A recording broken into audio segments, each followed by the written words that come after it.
ભગવાનના ભક્તો માટે બહુ અગત્યનું વચનામૃત છે, તો એનું આપણે એકાગ્રતાપૂર્વક શ્રવણ કરીશું. ત્યારબાદ સ્વામી છે એ આશીર્વાદનો લાભ આપશે.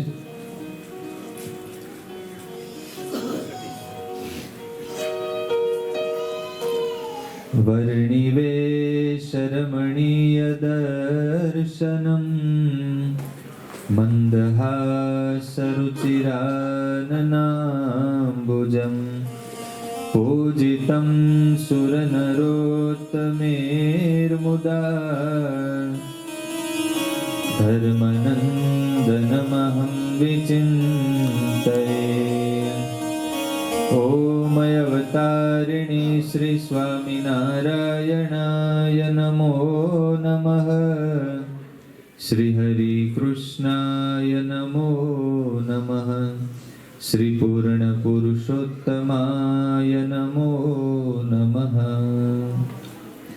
સ્વામિનારાયણ હરે, સ્વામિનારાયણ હરે. સંવત 1879 ભાદરવા સુધી એકાદશીને દિવસ રાત્રિને સમયે શ્રીજી મહારાજ શ્રી ગરડા મધ્યે દાદા ખાચરના દરબારમાં શ્રી વાસુદેવ નારાયણના મંદિરની આગળ વિરાજમાન હતા ને સર્વ શ્વેત વસ્ત્ર ધારણ કર્યા હતા અને પોતાના મુખારવિંદની આગળ પરમહંસ તથા દેશ દેશના હરિભક્તની સભા ભરાઈને બેઠી હતી.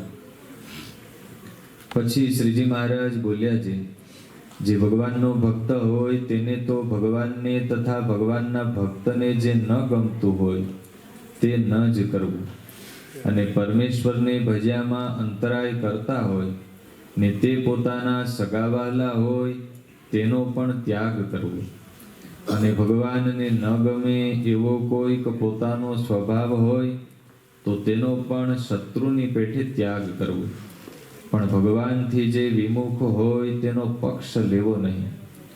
જેમ ભરતજીએ પોતાની માતાનો પક્ષ ન લીધો અને ભગવાનનો ભક્ત હોય તેને તો સૌથી વિશેષે પોતામાં જ અવગુણ ભાસે, અને જે બીજામાં અવગુણ જુએ અને પોતામાં ગુણ પરઠે તે તો સત્સંગી છે તો પણ અર્ધો વિમુખ છે. અને ભગવાનના ભક્તને તો ભગવાનની ભક્તિ કરતા આત્મજ્ઞાન તથા વૈરાગ્ય તથા ધર્મ તે જો અંતરાય કરતા હોય તો તેને પણ પાછા પાડીને ભગવાનની ભક્તિનું જ મુખ્યપણું રાખવું, અને જો ભક્તિને વિશે સહાયરૂપ થતા હોય તો એ ઠીક છે, એમ સમજે તે જ ભગવાનનો પૂરો ભક્ત કહેવાય. અને જેને બીજાનો અવગુણ આવે ને પોતામાં ગુણ પરઠે તે તો ગમે તેવો મોટો હોય તો પણ તેને કલ્યાણના માર્ગમાં વિઘ્ન થાય છે. જેમ રાધિકાજી ઘણા મોટા હતા અને ભગવાનને વિશે પ્રેમ પણ અતિશય હતો, પણ જ્યારે પોતામાં ગુણ માન્યો ને શ્રી કૃષ્ણ ભગવાનને વિશે અવગુણ માન્યો ત્યારે પોતાના પ્રેમમાં તમોગુણનો ભાવ આવ્યો. પછી શ્રી કૃષ્ણ ભગવાન તથા શ્રીદામા સાથે વઢવેડ કરી. પછી શ્રીદામાનો શાપ થયો, તેણે કરીને ગોલોકમાંથી પડીને ગુજ્જરને ઘેર અવતાર લીધો, અને ભગવાન વિના અન્ય પુરુષ હતો તેને ધણી કર્યો, એવા મહા મોટા લાંછનને પામ્યા. અને શ્રીદામા હતો તેણે પણ પોતામાં ગુણ માન્યો અને રાધિકામાં અવગુણ પરઠ્યો તો રાધિકાનો શાપ પામીને દૈત્ય થવું પડ્યું, અને એ ધામમાંથી તો પડવાની રીત નથી, ને જે પડ્યા તે તો ભગવાનની ઈચ્છા એવી હતી. તો પણ ભગવાને એમ જણાવ્યું છે, રાધિકાજી જેવો મોટો હોય ને તે પોતામાં ગુણ માનીને ભગવાનના ભક્તનો અવગુણ લે તો તે પણ પડી જાય તો બીજાની શી ગણતી.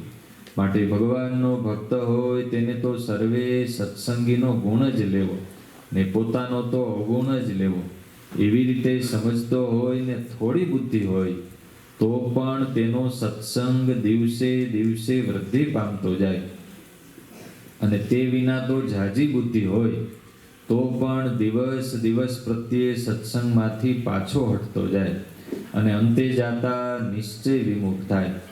અને વળી એ રીત તો સર્વે ઠેકાણે છે જે ચાકર હોય અથવા શિષ્ય હોય તેને રાજા હોય અથવા ગુરુ હોય તે જેમ વઢીને કહેવા માંડે તેમાં જે સવળું લેતો જાય તો તે ઉપર રાજા તથા ગુરુને અતિશય હેત થાય છે.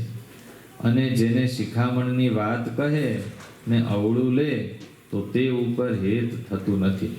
તેમજ ભગવાનની પણ રીત છે જ, જેને શિખામણની વાત કહે ને સવળું લે તો તે ઉપર હેત થાય છે, પણ અવળું લે તે ઉપર હેત થતું નથી.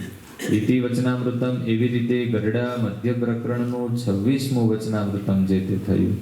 સહજાનંદ સ્વામી મહારાજની જય.